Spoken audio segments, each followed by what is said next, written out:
As we discuss the gifts of the Holy Spirit, today I want to focus on the word of knowledge. And we put this at the top. Why? Well, because I wanted to preach on it, and Pastor Trevor's going to take one next week.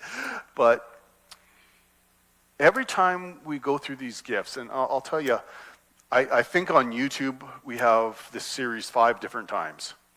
I know I've said I don't preach the same message twice, but I do preach the same topics over and over and over again.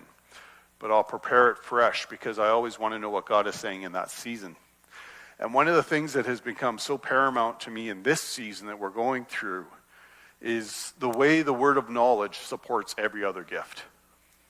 And we'll talk about that in a little bit. But before we do, let's define what a word of knowledge is. It's when the Holy Spirit gives you information about a person or a situation that you did not learn by natural means. Okay? It's not natural knowledge. You see, I can stand here and say, okay, Janine is wearing a blue shirt. Okay? That's because I see, and I know what the color of that is. That's natural knowledge. We gain it all the time through our natural abilities, okay? Whether it be through sight, like through observing, through hearing, through touching, tasting, or smelling. We use our 5 natural senses to gather information, okay? That's gathering knowledge. And we can do that in every part of our lives. I hope you do it every day. If you don't, you're probably in trouble, okay? But that's not what we're talking about today. We're not talking about gaining natural knowledge. Instead, we're talking about gaining supernatural knowledge.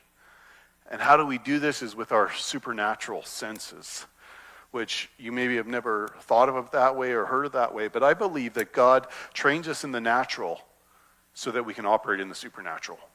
I believe it's a progression where you learn how to do it in the natural, the things you're familiar with, so you have a sense of understanding when you start dealing with the supernatural. So I'm not of the school of thought that says, okay, the natural stuff is evil and the supernatural stuff is where we need to go to. I'm saying, no, the natural stuff is what leads us to the supernatural. It's what gives us that proponent, that leap, that step. So when we refer to words of knowledge, we're speaking about gaining information through supernatural means. And that may sound strange to some of you out there, but remember, God is supernatural. Everything he does is supernatural. As humans, we are natural, but the Spirit of God working through us allows us to participate in the supernatural. I always take issue with those who are Christians who don't believe in the supernatural. If you're a Christian who doesn't believe in the supernatural, how do you believe in God? How does that work? And if you want to believe in God working, you believe that everything he does is supernatural. Now, he can start things in the natural,